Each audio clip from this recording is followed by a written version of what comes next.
We all use them every single day. These simple bank accounts that, hold our cash.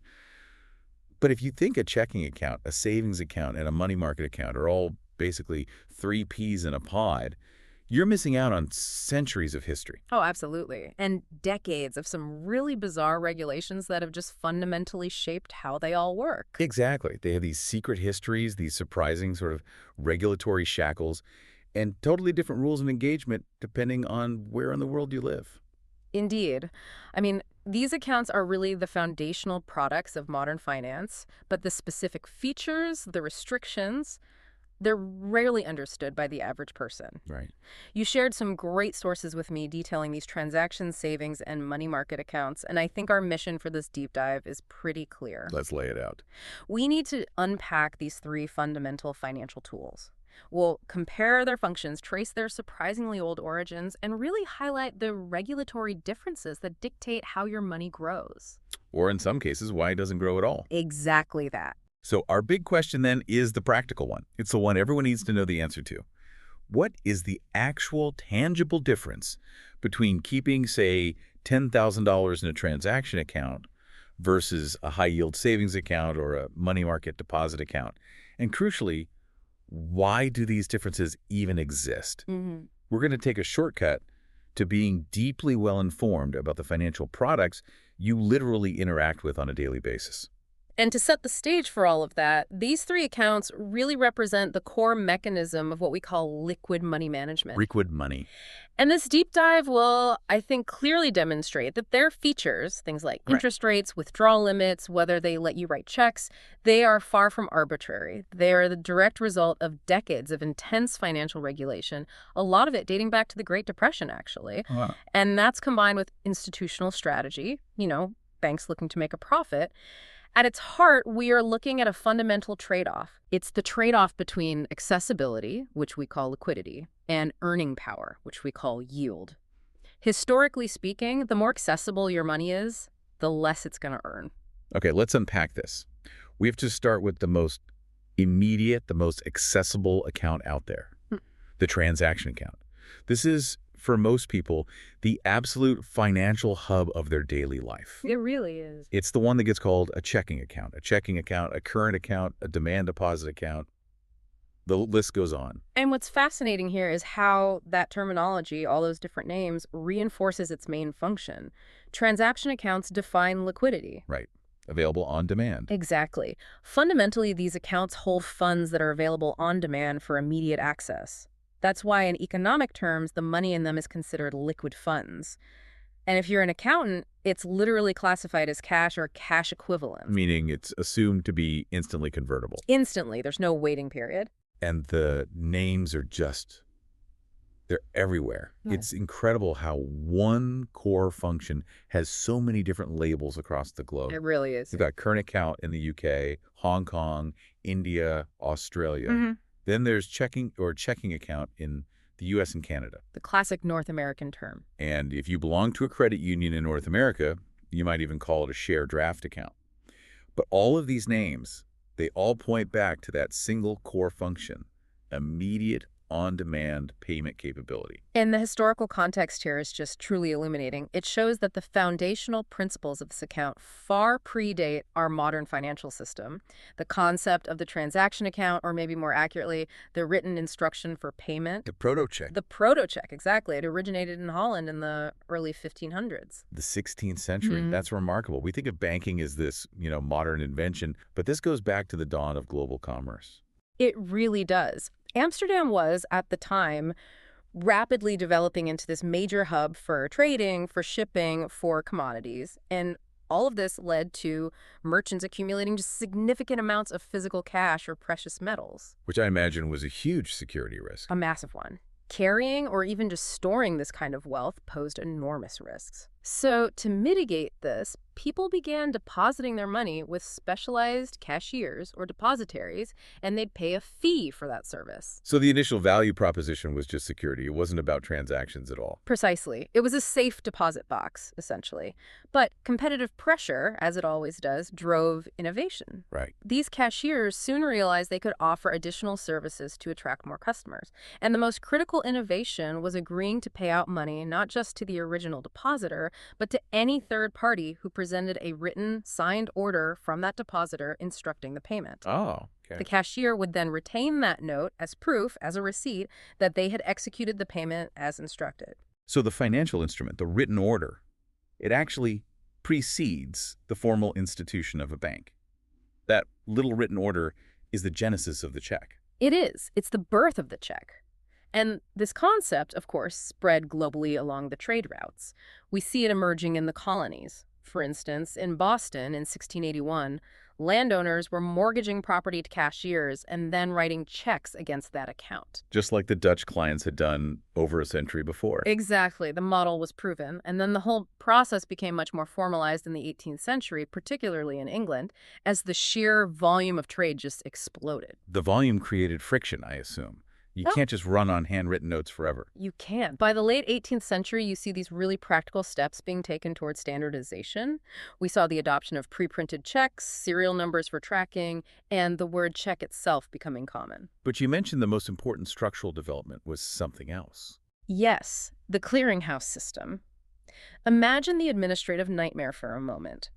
A bank in London receives checks drawn on 20 different banks scattered all across the city. Someone had to physically go to each of those banks. Someone had to manually present that check to the right bank for collection. It was slow, it was inefficient. Clearinghouses centralized this process. A representative from each bank would meet in one place and settle all the debts at once. And that's foundational to how interbank transactions, even our digital ones, communicate today. It absolutely is. The infrastructure designed for paper in the 18th century really did pave the way for our modern electronic funds transfers. So speaking of modern access, how does the contemporary transaction account look compared to its paper-based ancestor? It's a world apart. Oh, a world apart. We've moved from this complete reliance on paper to an absolute arsenal of digital access. A transaction account today provides you an itemized, real-time list of all your financial activity. And you can access it instantaneously. Instantaneously. Via ATM and debit cards for cash and direct payment, and through a multitude of electronic funds transfers, or EFTs. And online and mobile banking are truly leading the way now. The sources we looked at noted that in the UK, mobile banking has actually overtaken internet banking as the most popular way people manage their finances. Which is a huge shift. It is, and that this allows you to, effect transfers, pay bills, and manage your money from literally anywhere, completely eliminating the travel time and the physical cues that we associate with traditional branches. And that rapid digital migration, it isn't merely about convenience for you, the user. It's a radical economic restructuring for the entire banking industry. Yeah, so. The host bank vastly lowers its overhead when it can offload all those routine transactions to a mobile app. It's much cheaper than paying a teller. Right. However, it's worth noting the counterbalance to that. This instant access is usually capped. There are almost always daily limits applied to electronic transfers. As a fraud prevention measure. It's a key fraud prevention and risk management measure. For very large payments, you might still need that old paper check, or a specialized, high-cost, same-day service, which exists in every major economy. Think CHYSA in the UK or RTGS in India. This brings us to that critical trade-off we mentioned earlier, cost and interest. If we connect this back to the bigger picture, transaction accounts, historically, they paid little or no interest. Right, because their function is purely transactional. They exist to facilitate payment, not to generate investment returns for you. And this is where we run into Regulation Q, one of those famous pieces of U.S. banking legislation, and its decades-long restriction on checking accounts. A fascinating piece of history. I read that banks weren't even allowed to pay interest on checking accounts for decades. Why on earth did regulators mandate that? It seems so anti-consumer. Well, it was born out of the chaos of the Great Depression. Formerly, Regulation Q, specifically 12 CFR 217, which was enacted through the Banking Acts of 1933 and 1935, prohibited any member of the Federal Reserve System from paying interest on demand deposit accounts. Okay, so why? What was the thinking there? The regulatory rationale was twofold.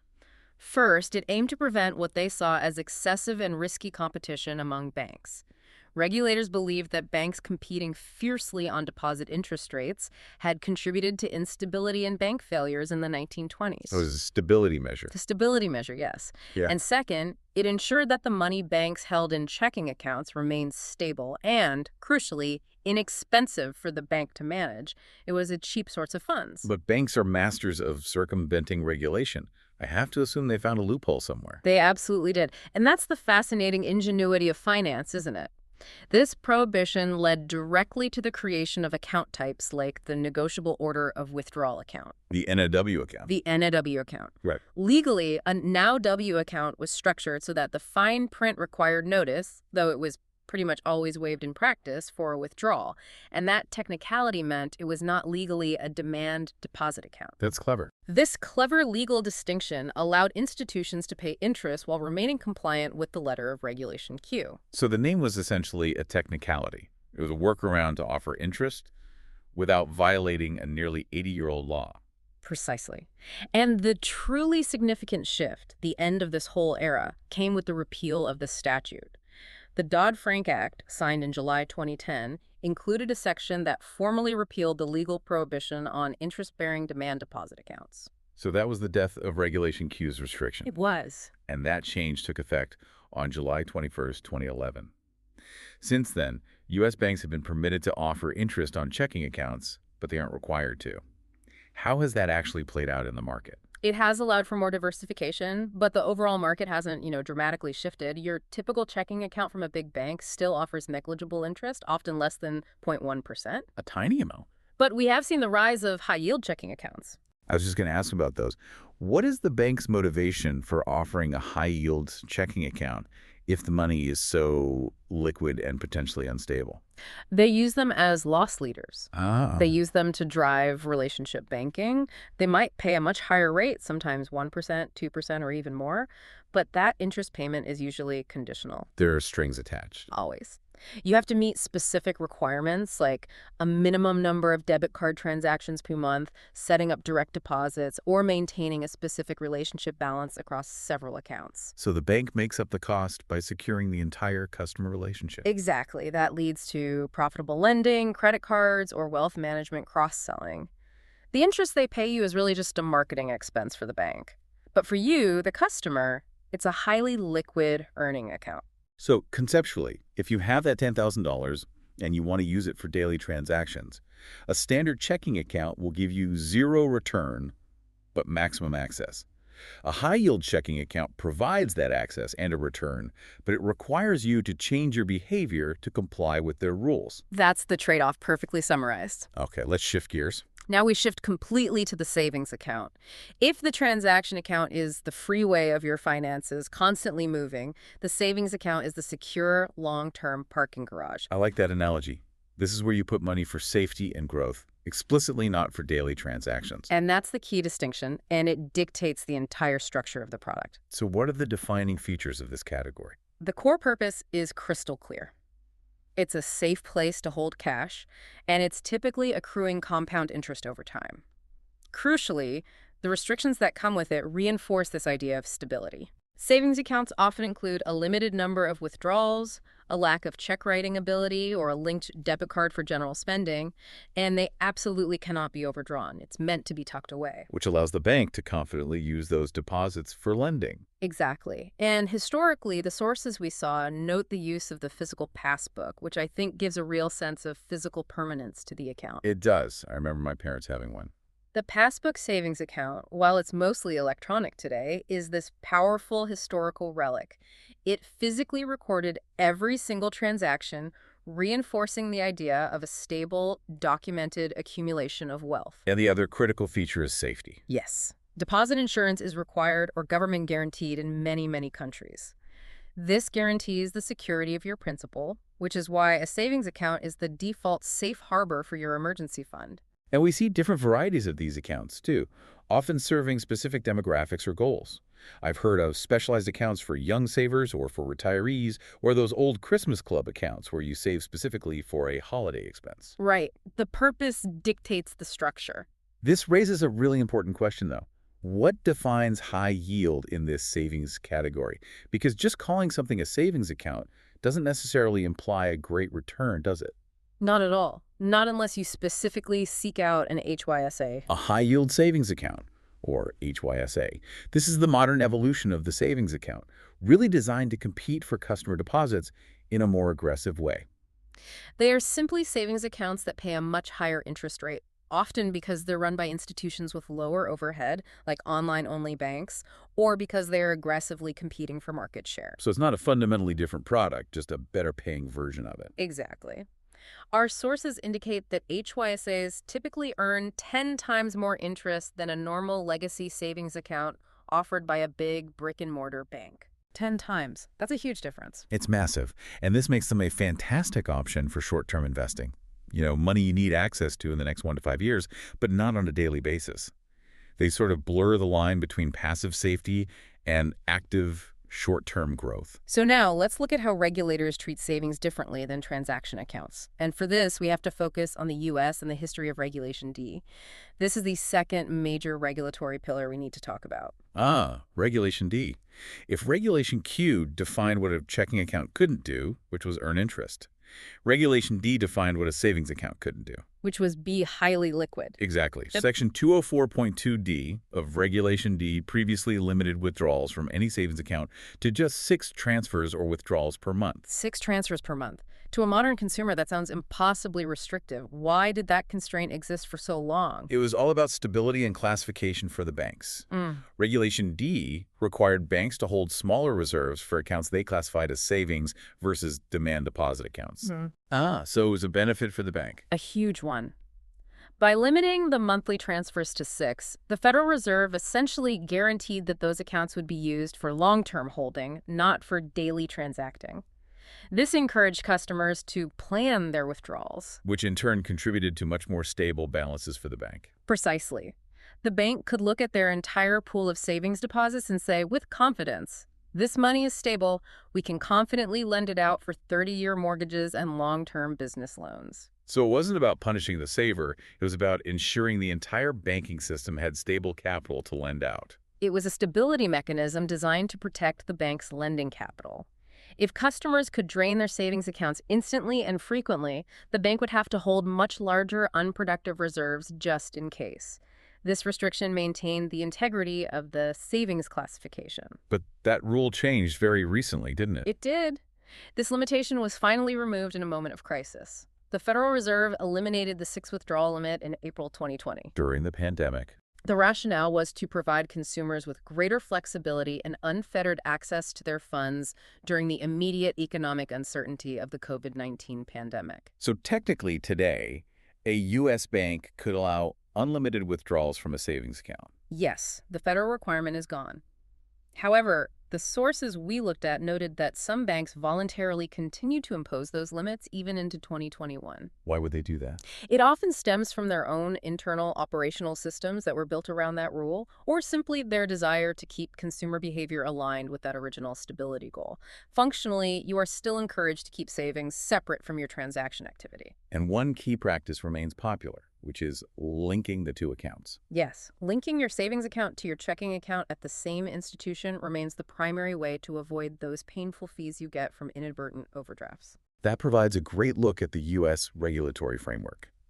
If we connect this to the bigger picture, the history of savings accounts in India provides this really compelling look at financial inclusion and evolving banking practice outside of that U.S. or European model. India offers a fantastic case study in how cultural reliance on other instruments, in this case specifically fixed deposits, can delay the adoption of what we consider a standard savings product. Right. The sources said savings accounts were not popular among the common people until the 1920s. It's true. That is centuries after the checking concept originated. What were people doing with their money before that? They relied primarily on fixed deposits for preserving their savings. That locks up the money for a set period and offers a defined, reliable return. It's very predictable. So when Canara Bank introduced the concept of the savings account in 1920, the initial rules were incredibly rigid. Extremely rigid, reflecting the need to transition customers slowly away from that fixed deposit mentality. You mentioned rigidity. How did those initial rules manifest back in the 1920s? Well, they were designed to ensure extreme stability. Customers could deposit a minimum of 1 rupee and a maximum of 1,000 rupees. They were not allowed to carry a balance beyond 2,000 rupees. Wow. And this is the most remarkable restriction. If you wanted to withdraw money from your own account, you had to give the bank a formal 3-day notice. Wait, a 3-day notice just to get your own money. What kind of behavior was the bank trying to enforce with a rule like that? They were trying to enforce stability and completely discourage transactions. They wanted the savings account to act exactly like the fixed deposit's less restrictive cousin. Guaranteeing the bank's stability for their lending capital. Exactly. And furthermore, the way they calculated interest was fascinating. It wasn't based on the average balance, but on the lowest credit balance of any one day of each month. Oh, that's harsh. It is. That rule absolutely incentivized keeping a high, stable balance throughout the entire month. Otherwise, you lost out on all the potential interest gains. That is highly restrictive. Did banks even make money on this low-volume, high-restriction product? They had to be creative. For instance, customers were actually charged 25 pays for the essential passbook. For the little book itself. For the physical record book, they needed to update to track all their transactions. Though today, the passbook is usually free of cost, that 25 pays charge is this fascinating relic of early fee generation based purely on providing an administrative service. And the interest rates there were historically regulated by the Reserve Bank of India. Correct. For a very long time, the RBI set the rate. But mirroring global trends toward financial liberalization, banks now have the freedom to set their own interest rates, which has led to much greater competition. And despite that slow start, savings accounts are now extremely popular there. Extremely. Almost 80% of the population in India holds at least one savings account, with many people holding multiple accounts. That incredible reach really speaks to some powerful growth and financial inclusion efforts. And I see the Reserve Bank even introduced the Basic Savings Bank Deposit Account, or BSBDA. That is a crucial inclusivity measure. It's designed specifically for the financially marginalized. The BSBDA has certain limits on transactions, but crucially, it allows customers to start a bank account with absolutely no minimum balance requirement. Opening the door to the unbanked population. It's a deliberate public policy effort to extend that safety net. And that safety net is vital. Almost every bank deposit in India is insured by the DICGC, the Deposit Insurance and Credit Guarantee Corporation, up to a maximum of 500,000 rupees. Okay, now for our third category, the MMA, or Money Market Deposit Account. This is the account that sits squarely between savings and checking. It's rubbered. It's often used by people who have a significant amount of cash, maybe the proceeds from a home sale or a business deal, that they need to keep safe and earning interest, but still need relatively quick access to.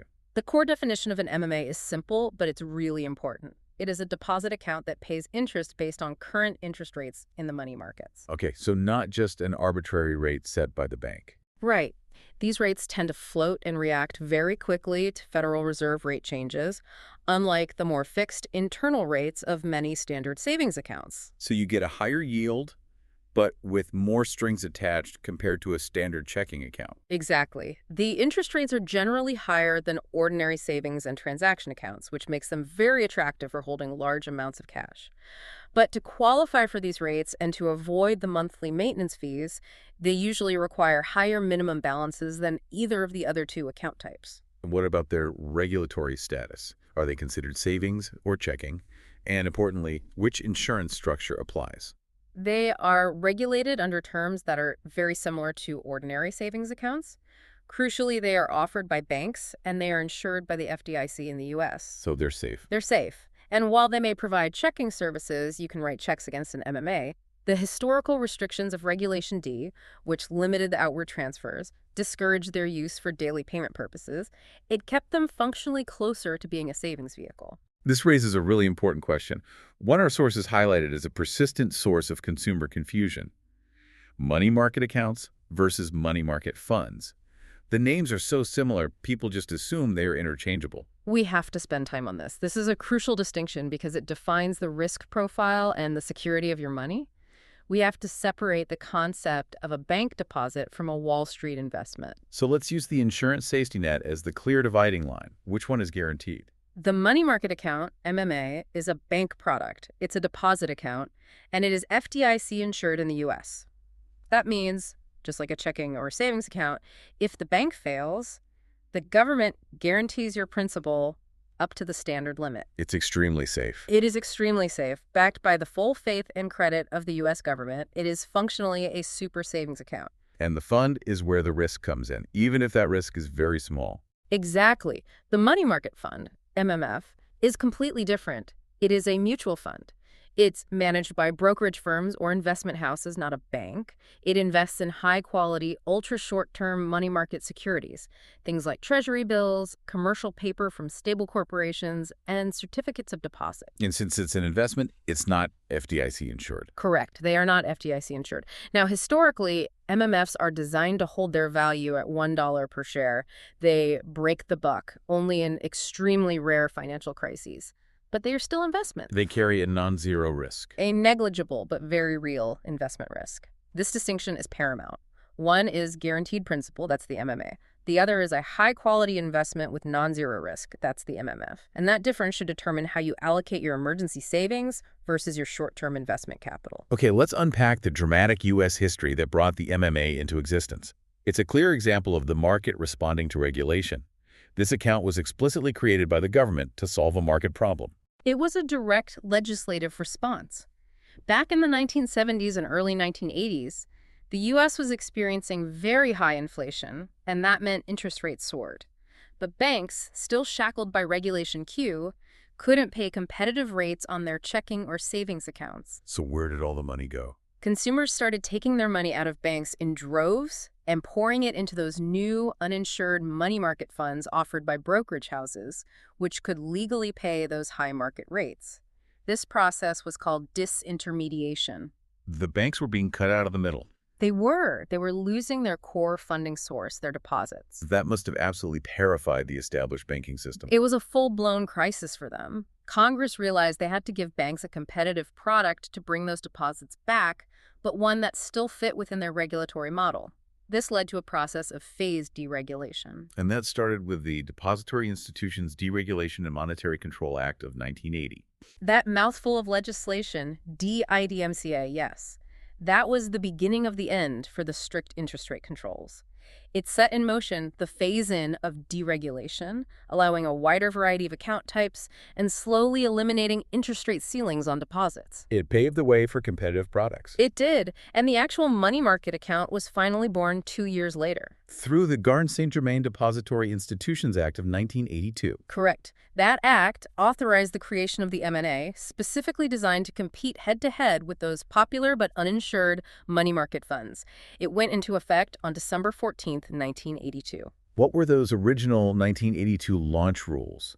They must have been very specific to achieve that goal of competing with funds while also maintaining deposit stability. Oh, they were meticulously defined to thread that exact needle. The original rules set a minimum balance of no less than $2,500. Which was a lot of money at the time. It was a significant hurdle aimed at attracting larger, more stable pools of money. There was no interest ceiling and no minimum maturity period, so it was highly competitive on yield. And what about liquidity? Customers were allowed up to 6 transfers out of the account per month. So the same magic number, 6, that defined the savings account under Regulation D. Exactly. It reinforced its status as a savings-like product. But here's the highly specific and kind of bizarre limitation.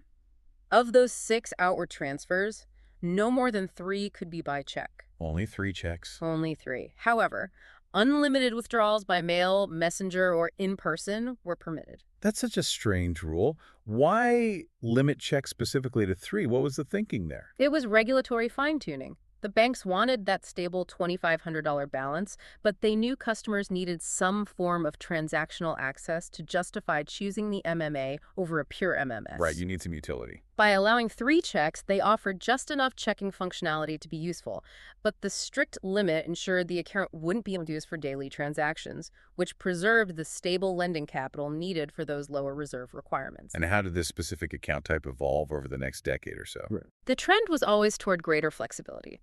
The high $2,500 minimum denomination was eliminated on January 1st, 1986. Okay, that's a big change. A huge one. And the final peculiar restriction on check use, that limit that only 3 of the 6 monthly outward transfers could be by check, that was itself eliminated in May 1988. So it slowly became more and more flexible. Slowly but surely, it became a truly flexible, high-yield hybrid account, limited primarily by that overall 6 transfer rule, which, as we discussed, was eventually removed entirely in 2020. But let's summarize the core distinction for our $10,000 question. Checking gives you maximum access but minimal return. Savings, or an HYSA, gives maximum return for cash, but historically had limited access. Right. The MMA sits right in the middle. Good return, good access, but usually requires a higher balance to avoid those monthly fees. That's it. Now that we've fully defined the 3 accounts and traced their regulatory histories, let's pivot to their practical functionality. Specifically, how banks leverage the deposits within these accounts through lending and managing their own risk. This is where our liquid cash, the money we think is just safely sitting there, becomes an engine for the bank's business.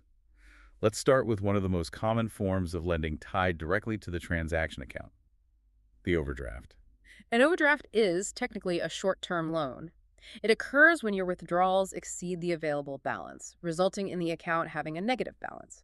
The bank is essentially extending credit to you instantly at the point of sale. And the fees are often the most painful part of the overdraft experience. The complexity lies in the structure of it. If the overdraft is prearranged with the account provider, often called overdraft protection, or an agreed facility interest is charged at the agreed rate, much like a line of credit. But if it's not prearranged, If the withdrawal causes the balance to exceed that pre-agreed facility, or if there was no facility at all, the bank usually charges hefty fees, and potentially a significantly higher interest rate might apply until the balance is restored. This is a massive revenue source for many banks. what's fascinating is the cultural difference in how overdrafts are managed, particularly between the UK and North America. It seems to be integrated very differently into the consumer experience. It is a stark difference, and it reflects different regulatory and competitive histories.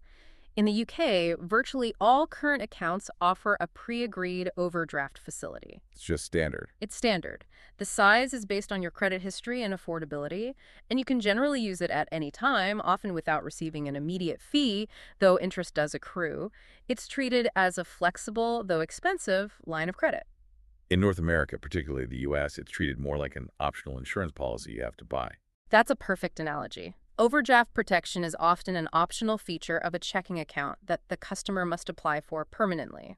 Or the bank provides a temporary, discretionary overdraft on an ad hoc basis. Which usually comes with a big fee. Right. They sometimes simply charge a $35 fee for the transaction rather than denying it. It's less of an integrated service and more of a fee-generating protection plan. Shifting gears within lending, we also have to mention the offset mortgage, which relies heavily on the credit balances in these transaction and savings accounts. This is primarily a UK and Commonwealth concept, right? It is, and it's a very clever mechanism for optimizing your liquid capital. The offset mortgage is a specific arrangement where the interest charged on your mortgage debt is reduced by offsetting a credit balance held in an account. How does that work in practice? So let's say you have a $300,000 mortgage and $50,000 just sitting in an MMA or a high-yield savings account that's linked to it. Instead of paying interest on the full $300,000, you only pay interest on the net figure, $250,000. And your $50,000 is still liquid. Your $50,000 is still completely liquid and accessible. But instead of earning interest, it's actively reducing the interest you pay on your debt. This can save homeowners enormous amounts of money over the life of the loan. That's far more efficient than earning, say, 4% interest in a savings account, only to pay 7% interest on your mortgage.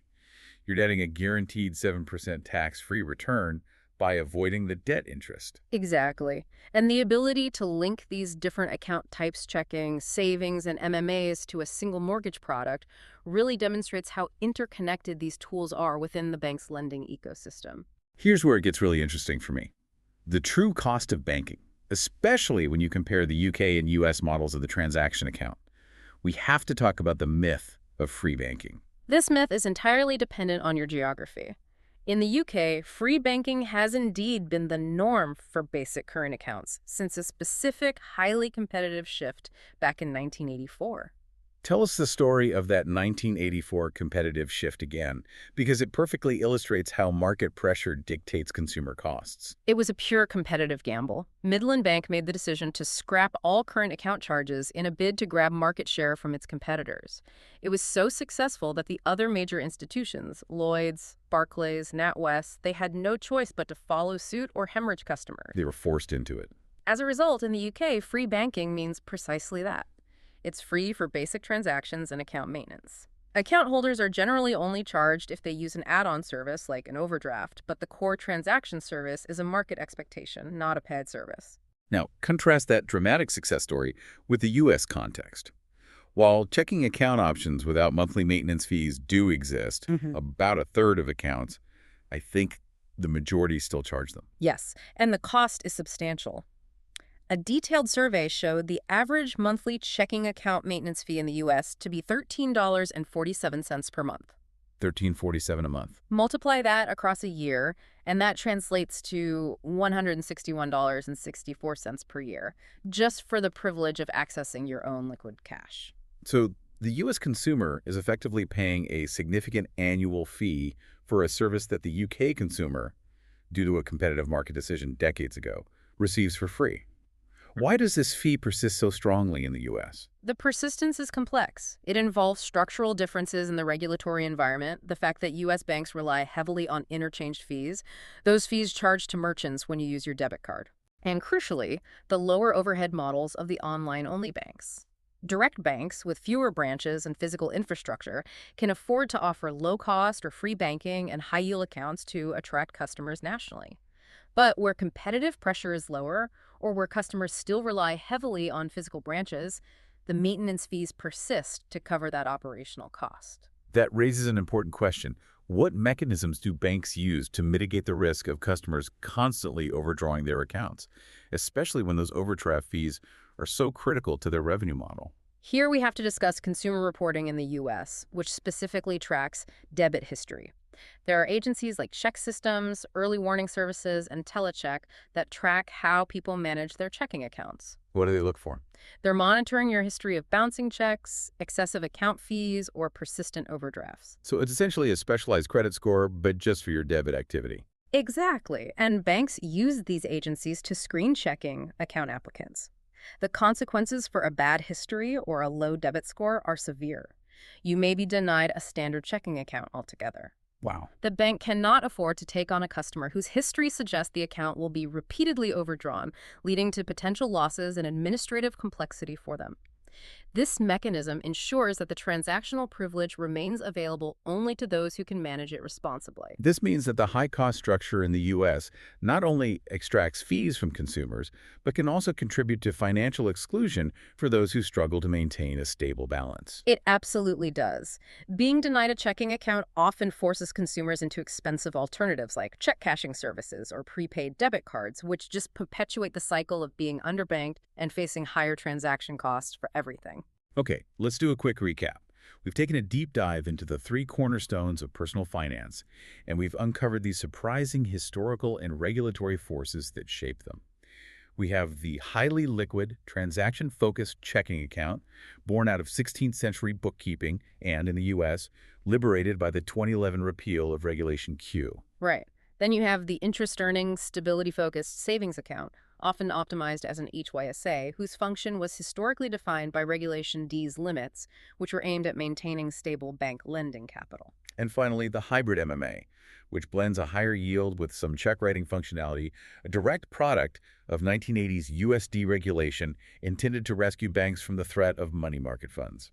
The most crucial takeaway here, I think, is understanding that the regulatory structure dictates the function of the product.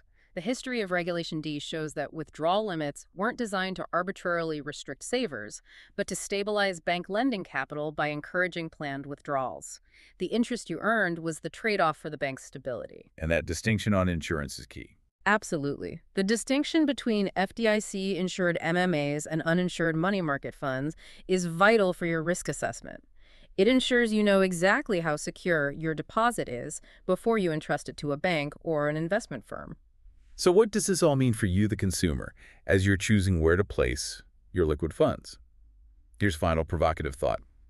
The UK's journey to free banking, which was driven purely by the competitive necessity of Midland Bank back in 1984 to grab market share, demonstrates clearly that high monthly maintenance fees for accessing your own liquid cash are not inevitable. They're a market choice. They are a market choice, reflecting local competitive pressures. So as digital banks, with their near-zero operational overheads, continue to proliferate globally, offering free checking and often higher interest rates, much like their European counterparts, will the average $160 annual maintenance fee common in the U.S. eventually vanish? Will it be forced out by the same market pressures that eliminated it decades ago in the UK? A very interesting question. That's something to mull over as you optimize your financial ecosystem and choose where to hold your money.